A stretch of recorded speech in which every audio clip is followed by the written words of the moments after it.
Taong Bicolano na naman mga kaaksyon ang nahatudanin ayuda kan sa tuyang programa na Tabang Ora mismo. Sarong nanay na may pigmamating helang sa puso asin sarong tatay na tinamaan man in diabetes. Yan sa istorya ni Aika Ferry.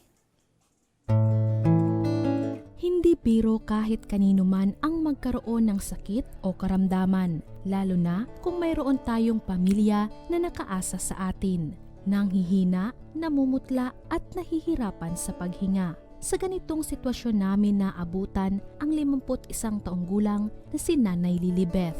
Kwento niya, sakit sa puso ang kanyang sakit at 10 taon niya na itong tinitiis. Kung gaano katagal na ang kanyang sakit, ay ganito na rin katagal ang pag-inom niya ng gamot. Sa kabila ng pag-inom ng gamot, ay may mga araw pa din na sumisikip ang kanyang dibdib. Mapagal sa paghangos, tapos luluya po ako, ma'am. Nagisanit po kampayo ko, nahimatay po ako. Tapos paggabi po, ma'am, di ako napapakali. Para bang hindi ko na maintindihan kung ano talaga kan, ano ko sabi ko, amo na siguro ka di Diyos ko. Pero sabi ko nga siguro bu pa man talaga naka-ako ka aning Diyos, kaya nag-ano man dahil sige sana po ma'am kang pagalabar ko ani. Ngayon, tanging sa pagsasaka sila umaasa ng kanyang asawa. May kanya-kanya na ring pamilya ang kanilang mga anak. Kung minsan, nakakapagbigay din daw ito, ngunit hindi pa rin sapat sa pang-araw-araw nilang pangangailangan. Kaya naman, hiling niya sa Action Co Center Tabang Ora mismo na mabigyan siya ng asistensya medikal. Para po sa ma'am lang bugat talaga po, ma'am.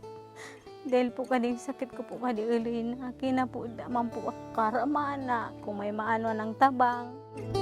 Naipaabot agad ng Action Co Center ang tulong kay Nanay Lilibeth. Bukod dito, inabot din namin ang food packs para kahit papaano ay mabawasan ang kanyang iniisip. Po, ang masasabi ko lang po, tas siya nag-ano sa dakilang katabangan po ni kading ako Bicol, tapos sa mga kairiba po kapon po. Sa mga kairiba po baganin ra, ma'am, kung ano pong ano ninra. Dakilang pasalamat ko po, ma'am, dahil sukamatian ko ni kadtong grabe na, sina po talaga ka nakasolusyon sa ako. Kung sa sakit sa puso ang iniindang karamdaman ni Nanay Lilibeth, diabetes naman ang iniindang sakit ng 46 na taong gulang na si Tatay Manuel. Kita ang sugat-sugat na paa at putol na daliri sa kanyang kanang paa. 4 na taon niya nang iniinda ang sakit. May 6 na anak na binubuhay si Tatay Manuel, kaya kahit hirap sa paglalakad, ay todo pa rin sa paghahanap buhay. Gamit ang kanyang motor ay araw-araw siyang naglalako ng mga gulay. So dati pong pigibo ko po, ngunyan pigana po, dakulo ng dahil ko nagigibo. Minsan po kaya suto baga pong gamatumba po, ilang palangkaan, hanggang nagkukulaps po. Aminadong hirap siya sa kanyang kalagayan. Hindi rin kasi sapat ang kita sa paglalako ng gulay para sa kanyang pambili ng mga gamot. Katulad ni Nanay Lilibeth, hiling niya sa Action Co Center na mabigyan rin siya ng asistensya medikal. Kunyan ma'am, nakahanda naman po ako kunyan ma'am. Minsan po, namamatian ko man talagang pigluluya na po ang kunyan ko. Nagluluya talaga po ma'am. Minsan nga ni ma'am pag nagtitinda, nagpapaingalo po ako gahong kunyan. So ato baga ma'am na gahong nagkukulap sa ma'am sa pagiling ko. Naipaabot agad ang kahilingan ni Tatay Manuel. Inabot din namin ang food packs na maiuuwi niya sa kanyang pamilya.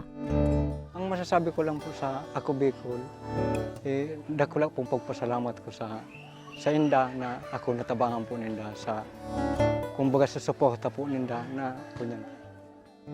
Ang mga katulad ni Nanay Lilibeth at Tatay Manuel ang nagiging inspirasyon ng Action Co Center Tabang Ora mismo na magpatuloy sa pagtulong at pagbigay ng pag-asa sa mga taong nangangailangan.